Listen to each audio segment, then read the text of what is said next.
Bismillahirrahmanirrahim. Exercise number 11. From the lives of great men, we learn many things, much that is of value to us in our own lives, full stop. Not the least important thing, perhaps, which the life of almost any great man teaches us is that we have time to do those things which we most want to do, full stop. As young people, we talk lightly of what we would do if only we had the time. As old people, we look back upon lost opportunities and wish that we had had the time to follow this course of action, that line of training, full stop. But again and again, as we read the stories of the lives of those who have done great things, of those whose names will be forever remembered, the knowledge is forced upon us that our trouble is not that we have too little time, but we have too little desire, full stop. Our desire to move in a certain direction is not strong enough to influence us to take the necessary steps, to use for that purpose the hours which are being spent in other and possibly less profitable ways, full stop. If the desire to act and the will to work are there, then we shall find both the time and the opportunity, full stop. New para.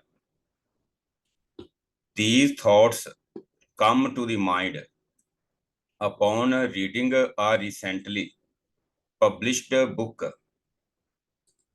in which the writer tells in outline the story of the lives of 15 great men, full stop. From the many remarkable men who have lived during the past 500 years, the writer has taken those men who, by their thought and by their labor, were able to discover a great principle, some deep truth about the laws of nature, which had not before been known, dash. Men who in this way added greatly to the knowledge and learning of the world, and so took all men one big step forward in the long march towards a better understanding of the forces which govern our world, full stop. It is not possible to read this book, dash, or indeed any book of this nature, dash, without feeling an increased respect for the power of man's mind, an increased respect for his learning, for his continued attempts to find the truth, even when faced with great difficulties, full stop. New para. The life of each of these men, it need hardly be said, differs in detail, full stop. Some of them showed themselves even as children to have reasoning powers beyond what we regard as usual.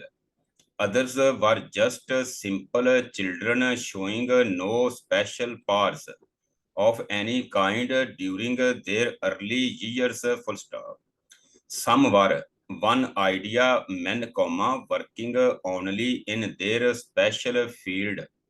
Others developed remarkable minds and became better than most men in most fields of learning, full stop. but common to them all was the power to work for very long hours, hours spent in deep thought, in careful planning, in the perfecting of ideas, and the putting of results together, piece by piece, to make the whole dash, a whole which was to surprise the world, full stop. Most of them lived to an old age, few dying before reaching 70 years of age, and several living to be over 80, full stop. Naturally, the thought must come, inverted comma, was there any connection between these two facts, question mark? Did these men work beyond the powers of common people because they were strong in body beyond the common person, question mark? Or did they owe their long lives to the fact that they lived principally for their ideas, paying a little attention to the many players which interest the masses, caring a little for food and drink or for the company of other men and women, question mark, inverted comma, close, new para. It is difficult to attempt an answer, full stop. We cannot be certain, full stop. But long as was the life of the man himself, it was short when measured by the life of his work, full stop. That work has influenced the thoughts and the labors of many men for many years, full stop. It will continue to influence man's thought and man's action as long as man is a thinking being, using the knowledge of the past to increase in the present his control over natural forces, full stop.